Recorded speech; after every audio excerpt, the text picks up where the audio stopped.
Hello, everyone, and welcome back to the Behavior Code. I'm your host, Maria. And I'm Gabriel. It's great to be back with all of you. So, Gabriel, I want to start with a question for you and for everyone listening. Have you ever met someone who seemed, well, almost too perfect at first? Oh, absolutely. It's like they walked right out of a movie. They're charming, super confident. They hang on your every word. Exactly. They're incredibly interested in you. It feels like they just get you instantly. They say all the right things, they laugh at all your jokes, even the bad ones. Especially the bad ones. Yeah, and they remember the little things, the small details about your life that most people forget. It makes you feel like, well, like you're the most fascinating person in the room. It really does. For so many people, that experience feels magical. It can feel like fate, like you finally met your person. Hmm. But then, sometimes a few weeks or maybe a few months later, that same person starts to change. Right. The switch flips. The warmth becomes coldness. That admiration you felt turns into criticism. And the attention, it either disappears completely or it becomes conditional. Suddenly, you're left wondering, was any of that real? Was that person I first met ever actually there? It's a really disorienting experience. It is, and that's exactly what we're exploring today. We're diving into a powerful psychological question. Why are narcissists so often incredibly charming at first? Understanding this pattern is so important because it can help you recognize manipulative dynamics early on and protect your own emotional well-being. Yeah, this is a big topic. So, where do we even start? I guess with the term itself. Right. Before we go any deeper, we really need to clarify what narcissism actually means in psychology, because it's a word that gets thrown around a lot. For sure, people use it to mean someone who's, just vain or posts too many selfies. But it's more complex than that. Much more. It's really a spectrum. On one end, you have normal, healthy traits like confidence and self-esteem, which are good things. Of course. But on the extreme end of that spectrum, you have narcissistic personality disorder, or NPD.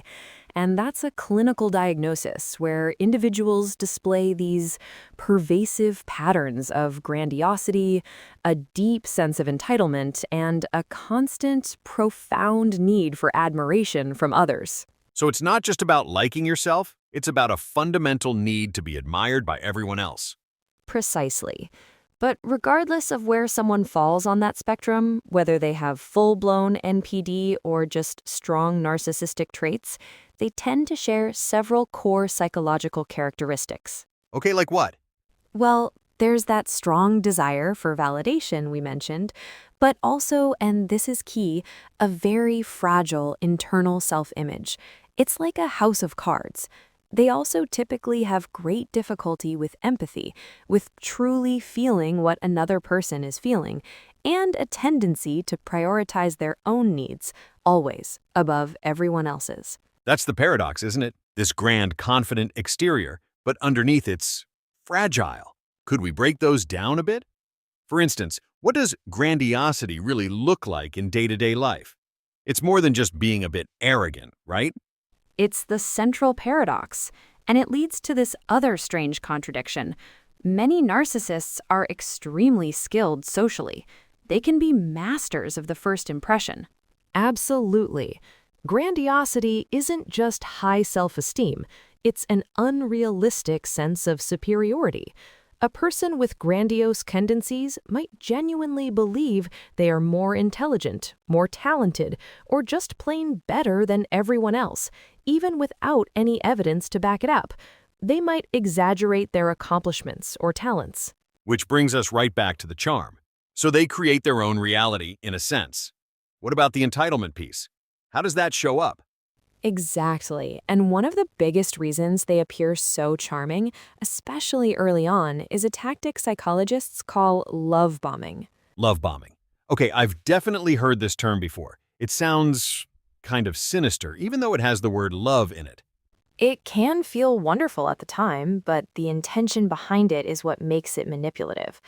Love bombing is that initial phase where the narcissistic individual just showers you with attention, compliments, affection, and validation. It's an overwhelming amount of positive reinforcement. So this isn't just, being excited about someone new. This is next level. Completely. During this stage, they might be texting you constantly, from the moment you wake up to the moment you go to sleep. They might plan these incredibly elaborate gestures or buy expensive gifts. A really big red flag is when they start talking about the future very, very early in the relationship. Right? Like talking about marriage or moving in together on the third date. Exactly. And all of this intense attention creates a really powerful emotional and even biological experience for the person on the receiving end. What do you mean, biological? Well, your brain starts releasing a flood of chemicals. Dopamine, which is associated with pleasure and reward, and oxytocin, which is often called the bonding hormone. It's the same chemical cocktail you get in the most exciting, wonderful moments of connection. So your own brain chemistry is essentially making you feel like this is the most amazing, meaningful connection you've ever had. It feels deeply meaningful. But here's the crucial difference. For the narcissist, the primary goal often isn't connection. It's psychological. It's about securing your admiration and ultimately gaining emotional control. Wow. So you're feeling this incredible bond, but for them, it's more like a strategy. It's a way to get the validation they crave. And that leads us to another really powerful tactic they often use, sometimes consciously, sometimes not. It's called mirroring. Mirroring. Okay, what's that?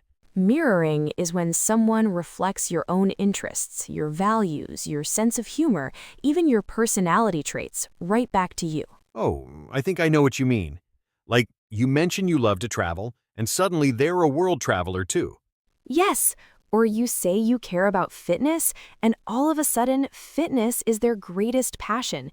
You love a certain obscure band, and guess what? That's their favorite band too. That's incredibly effective. It would create this instant feeling of compatibility. Like, wow, we're so alike. It creates a powerful illusion of compatibility. And again, this taps into some deep psychology. Human beings are just naturally drawn to people who seem similar to us. It's a survival instinct almost. Similarity equals safety. Right. So when someone mirrors our beliefs and passions, our brain interprets that as a signal of trust and connection. We let our guard down.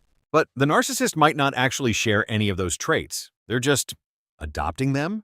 They adopt them temporarily. It's like putting on a costume.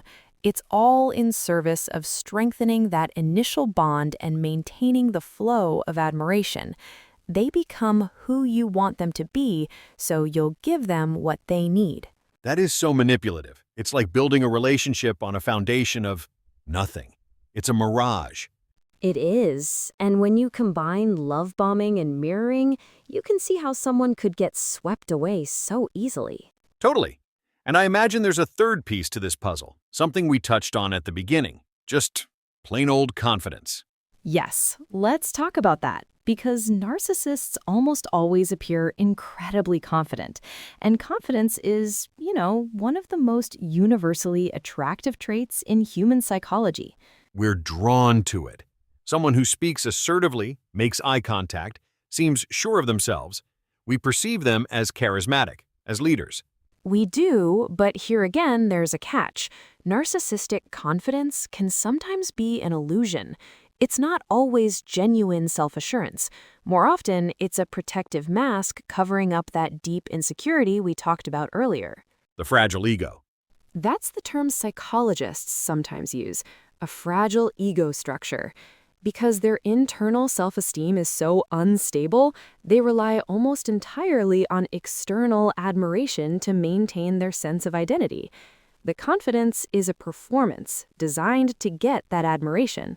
So they have to project this image of being the smartest, most successful, most interesting person in the room, because they desperately need you to believe it, so they can believe it themselves.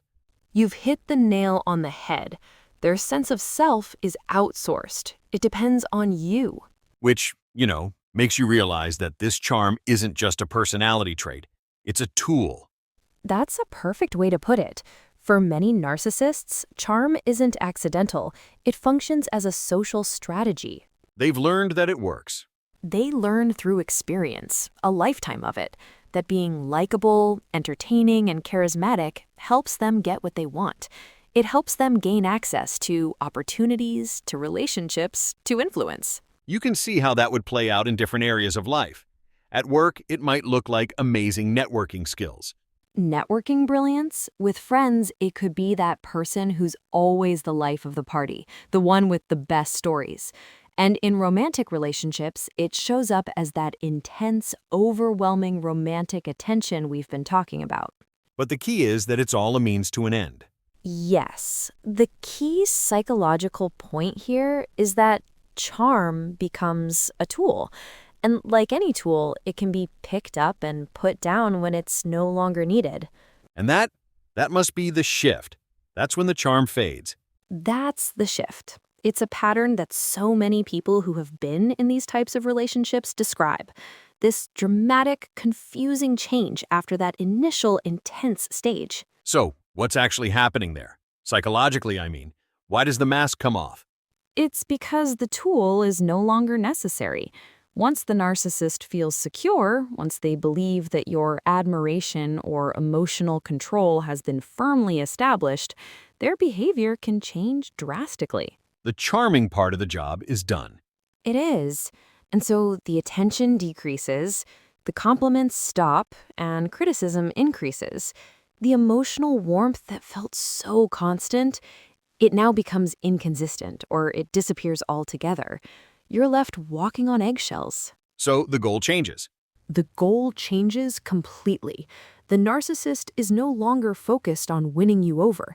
The relationship now enters a new phase, one where maintaining control and extracting validation become the primary goals.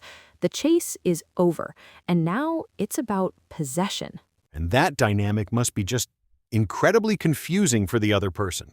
Extremely, because they remember that charming, attentive, perfect version of the person from the beginning. That's the person they fell for. And they might believe that if they just try harder or do the right thing or say the right thing, that version will come back. Which creates this horrible cycle. A powerful emotional cycle. The individual keeps seeking that same intense validation they received at the beginning of the relationship, and the narcissist keeps withholding it, doling it out just enough to keep them hooked. It's a very damaging pattern. So, given all this, how can people, recognize this pattern early? What are the actual warning signs to look out for? That's the most important question, really. Recognizing these patterns early is crucial. The biggest thing is the intensity, that extremely intense early attention, that feeling of rapid, almost instantaneous emotional intimacy. The love bombing. The love bombing, yes, and the constant, over-the-top validation. If it feels too good to be true, it might be worth pausing to ask why. Healthy relationships, real relationships, they typically build gradually. They don't just explode with that level of intensity in the first few weeks. It's about the pacing. Real connection takes time to build. It's not a sprint. Exactly. So as we wrap up, I think it's really important to say that charm in and of itself is not a negative trait. Of course not. Many genuinely kind, empathetic, and healthy individuals are also charismatic and engaging. Right? This isn't about being suspicious of every charming person you meet. Not at all. The problem arises when that charm is combined with the other traits we've discussed: manipulation, a sense of entitlement, and a profound lack of empathy. That's when it becomes a powerful psychological tool for control. So it's about seeing the whole picture. It is, and understanding these dynamics allows us all to approach relationships with greater awareness, more emotional intelligence, and better self-protection. And I think the biggest takeaway for me, and hopefully for our listeners, is that final point. Real connection. It isn't built on intensity. It's built on consistency. That's it, right there. Consistency, trust, and mutual respect, built over time. That's the real magic. And that's all the time we have for today on The Behavior Code. Thank you so much for joining us. It's been a fascinating discussion. We'll see you next time. Outro music begins to fade in.